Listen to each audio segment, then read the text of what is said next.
Do you know yourself? Or do you aspire to be something you might actually not be? You have the dream, but you have to execute it. And it's just gonna take you time. Because either at 15 you're gonna make it up and try to front, which is your vulnerability, or you'll just put in the work, and that's it. Like, it's just a process, man. Life is long. Like, you know, like, just put out the work. We are just completely in this incredible place of unlimited options. I just struggle with people's inability to have perspective on where they sit in opportunity in a 7.7 billion person world. The quickest and easiest way to get to do what you want while paying your bills is to start sacrificing leisure and other things and start focusing on monetizing the thing that you want to do in the future. I used to drag through school. By the time I got to 3:30, I was like dead because I hated it. So you can't put in the hours unless you love it. That's why I believe loving it leads to the most success, because I think somebody else loves what you don't love, that you're doing for money, thus they'll be more successful because they're gonna do it for 19 hours. Now there's talent. Yes. You may not love singing and you open up your mouth and you sound like Whitney Houston, that's real. You may not love, there's athletes, absolutely, I know them, who are not passionate about their sport, but they were born 6'10" and very coordinated. So it happens, but I think that's the rarity. Your rank amongst the 7.7 billion people in the world when it comes to opportunity is ridiculous. To have a special life, you have to do special things. And that usually means putting in the work and loving it. You take your advantages. Some advantages are experience. Some advantages are youth. You have to deploy patience. It's not gonna happen overnight. Right, that's what I learned from you. I put out content for 8.5 years before anybody gave. Have to dream. Please factor in what the world's going to be like in 2019 to 2025 versus looking at what the world was like 2009 to 2015. Way too many decisions by way too many people are being made by factoring in the past without anticipating the future. Forget about Benzes and shoes and homes and planes. The ROI of life is not money, it's being happy.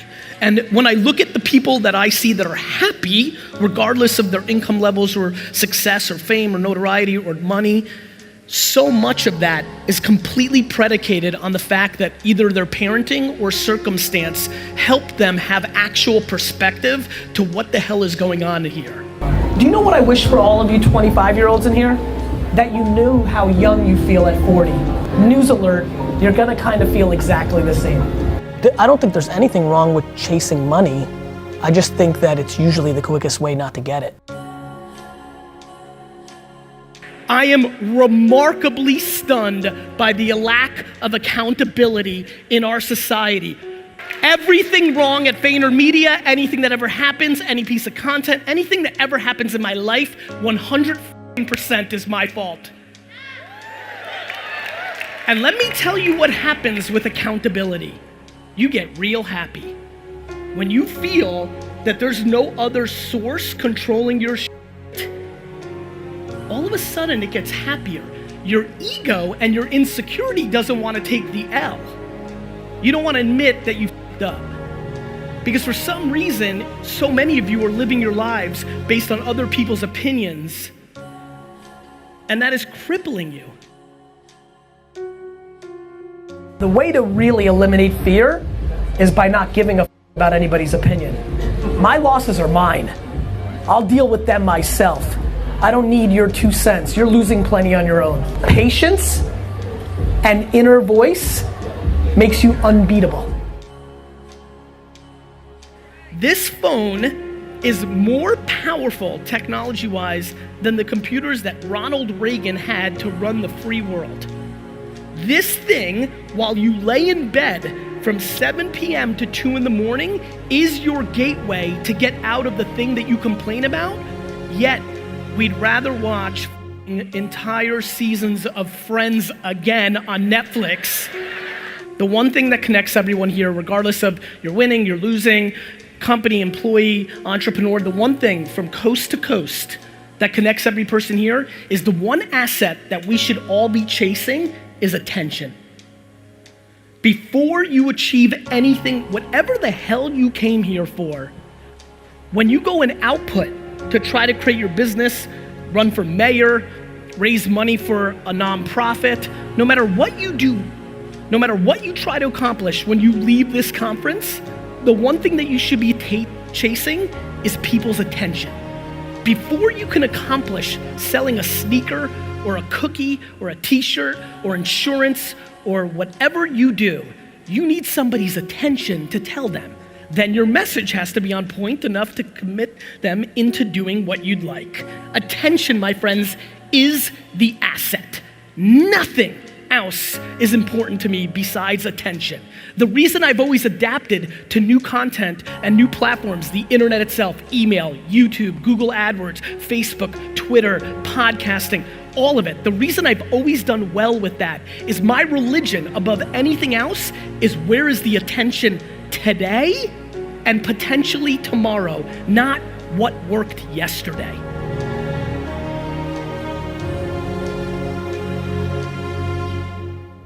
It's crazy how I feel my whole life. Never had peer pressure, never did anything, ever, that I didn't want to do because I just didn't value somebody else's opinion over mine. And that comes from good parenting, circumstance, DNA, a million things. I don't know how to teach that. What I'm just trying to do is I'm trying to become, in a weird way, I like being popular because I become your courage. I think the most flattering thing that's happening to me in my life is I'm becoming people's courage because when they take risk and they take ridicule, they point to me. And then I tell their parents to go themselves.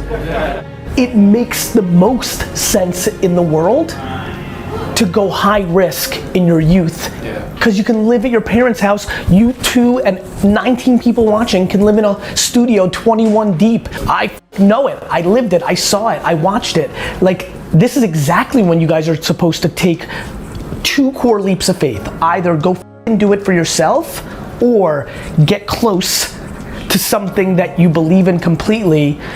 If you let somebody else's opinion, whether your spouse, your boss, your mom, your aunt, your best friend, if you genuinely are living your only life, which, oh, by the way, by modern scientific terminology, is 400 trillion to 1.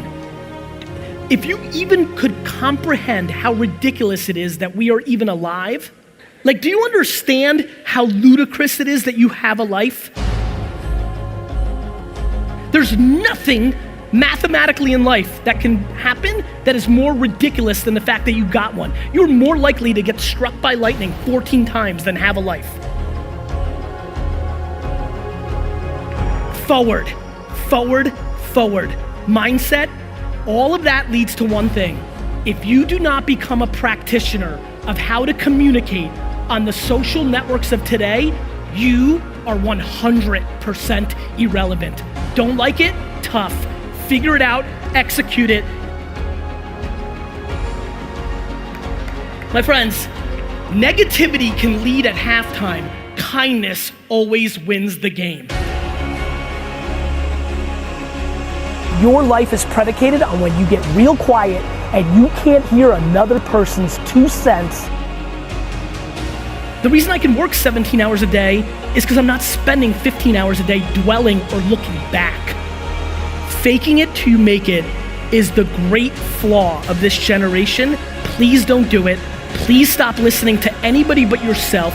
Please eliminate negativity from your life, because if you want to really win, it is absolutely by reinforcing positivity. So get real quiet in here, get real selective about who you're spending time with, and most of all, speak the truth. Do the right thing.